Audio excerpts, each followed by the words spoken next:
Estamos aqui, amigos, a fim de que possamos estudar a nossa doutrina espírita. Hoje, como de rotina, trago mais um conteúdo, mais um tema, para que possamos desenvolver reflexões e entender que a vida, ela tem uma finalidade, ela tem um sentido. Então, vamos iniciar mais um estudo.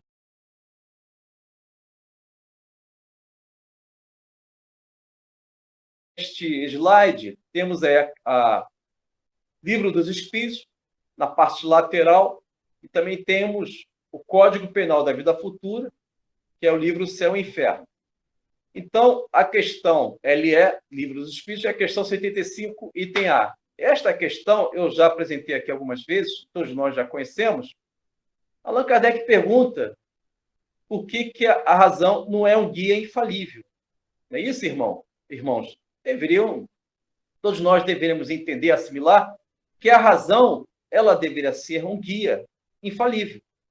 A pergunta é semelhante a isso. E a resposta é interessante e diz o seguinte: a razão seria um guia infalível se não fosse falseada pela má educação, pelo orgulho e pelo egoísmo. É próximo disso, e tem uma outra parte. Mas para o nosso estudo, é importante apresentar esta questão. Por quê?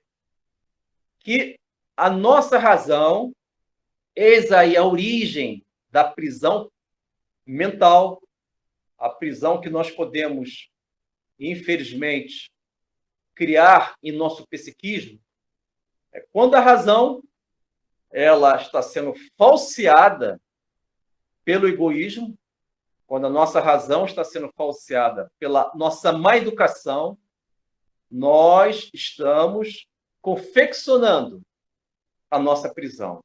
Mas como assim? Eu sou uma pessoa livre.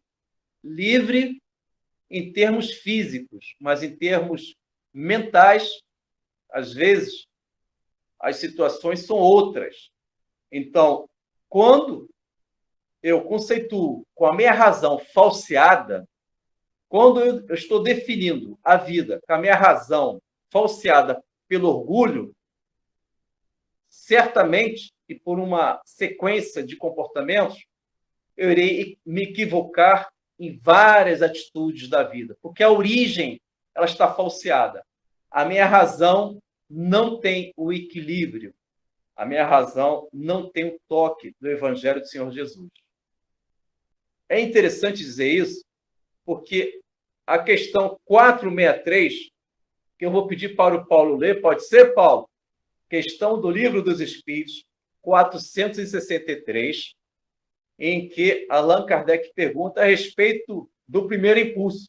Por que o primeiro impulso nem sempre ele é bom, o primeiro impulso? E a resposta é muito interessante. Eu vou deixar o Paulo fazer a leitura, 463 do Livro dos Espíritos. Paulo, por quê?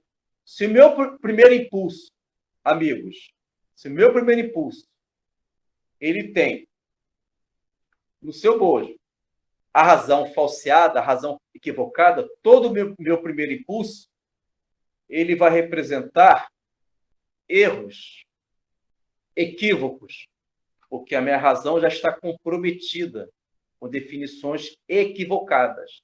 Então, no primeiro impulso, eu posso cessar minha vida.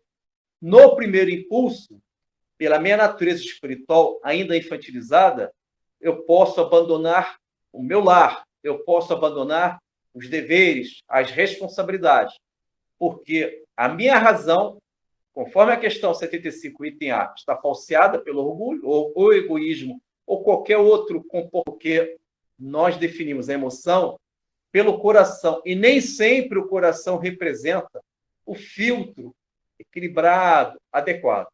Avançando, amigos, nesse slide que está presente para todos vocês, temos aí a questão 645,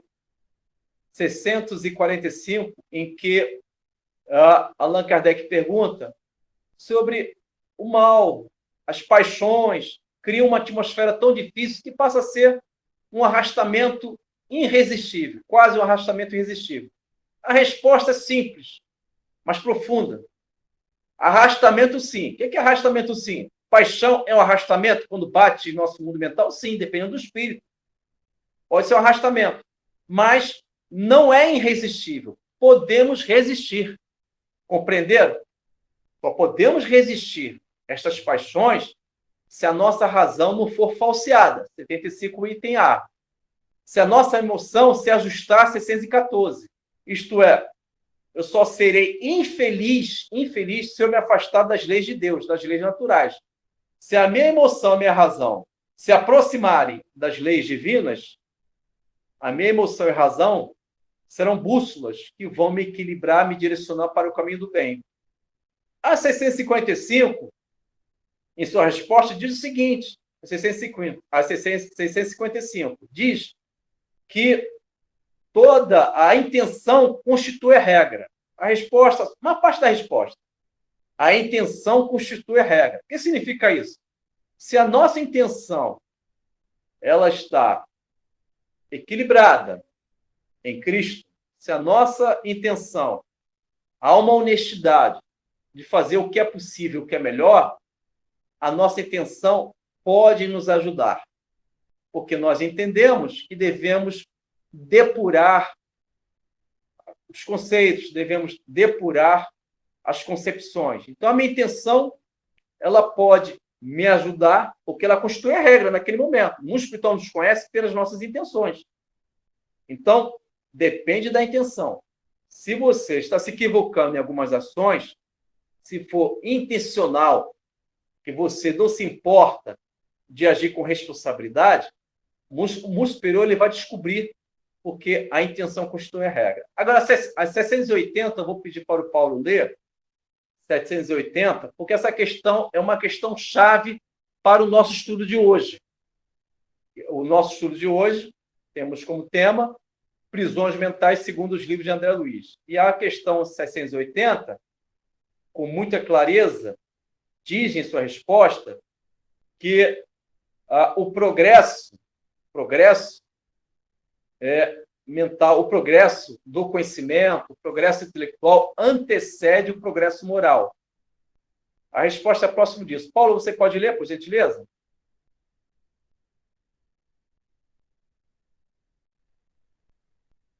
O áudio, Paulo. O áudio.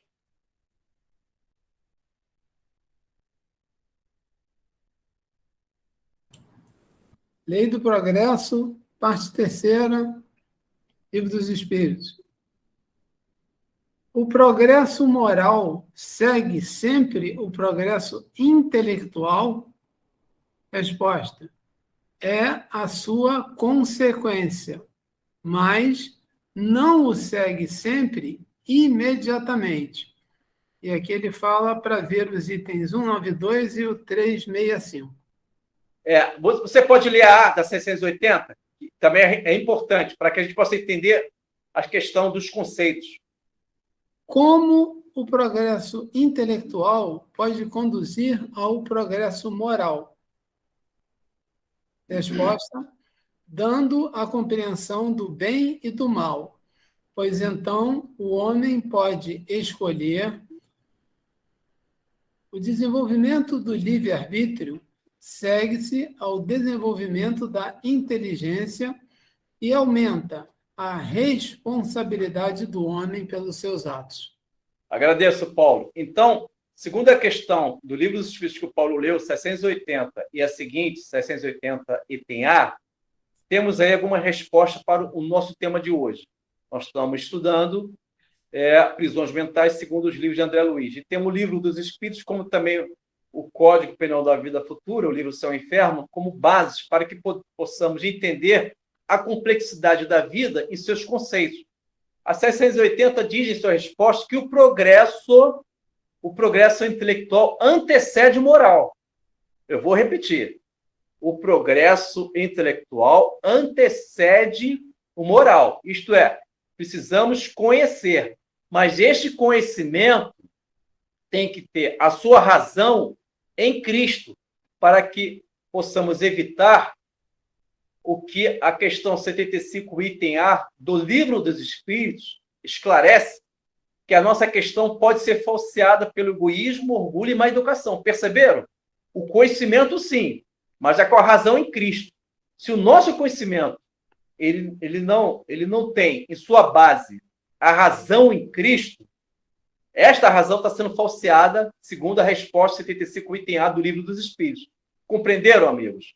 Então, já 680, item A do Livro dos Espíritos, diz o seguinte, que o progresso intelectual ele permite que torne-se compreensível o bem e o mal.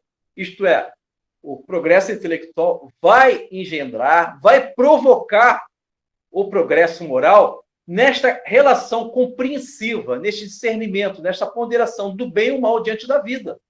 Então, devemos, primeiramente, conhecer, autoconhecimento, mas conhecimento em que a razão está em Cristo. Porque se não estiver em Cristo, essa razão pode estar sendo falseada pelo egoísmo, pela vaidade, pela má educação. E uma vez que eu conheço, eu estou me ajustando, segundo a questão 614, eu estou me ajustando às leis divinas. Então, eu não serei infeliz pelo afastamento delas. E, por sua vez, eu irei conter, amortecer os arrastamentos da questão 645 do Livro dos Espíritos. A resposta a 645 do Livro dos Espíritos diz o seguinte, que as paixões, o mal, criam uma atmosfera tão difícil que passa a ser um arrastamento irresistível. Com conhecimento em Cristo, eu vou resistir a tais paixões, estes arrastamentos, estas inclinações. E vamos agora, amigos, na parte lateral da gravura, para o Código Penal da Vida Futura, que encontra-se, Código Penal da Vida Futura, que encontra-se no livro Céu e Inferno, em que estes artigos, bem como as questões do Livro dos Espíritos, estão nos ajudando a entender o que representa a prisão mental. A prisão mental são definições, concepções, conceitos equivocados que nós construímos em muitas encarnações. E nestas encarnações, nós agimos imaginando, cogitando que é uma atitude no amor e não é. É paixão. Nós imaginamos que estamos agindo na responsabilidade. Não, estamos abusando no livre-arbítrio. Nós cogitamos, imaginamos que estamos agindo na fé. Não, é fanatismo. Por quê? Porque nós estamos vivendo confusões conceituais. Os nossos conceitos vão se tornar equilibrados quando a nossa razão estiver em Cristo, para não incidir no erro da 75 item A do Livro dos Espíritos. Nós seremos felizes se entendermos a questão 614. E nós iremos entender que o conhecimento, ele desenvolve a moral, a força moral, 680 do Livro dos Espíritos. E agora, nós temos o Código Penal da Vida Futura, artigo 5º. Artigo 5º. Tu está aí com o livro Céu e Inferno, Paulo? Não sei se você está com o livro Céu e Inferno. Se não tiver, não faz mal. Que está aqui na minha memória.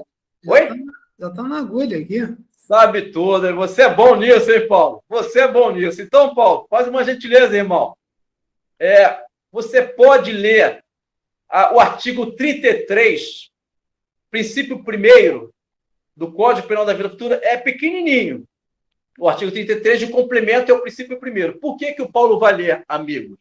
Porque existe uma orientação de Allan Kardec sobre o artigo 33 do Código Penal da Vida Futura, em seu princípio 1º, no artigo 33, que diz o seguinte, já no princípio 1º, que o sofrimento é inerente à imperfeição, se não estiver invertendo.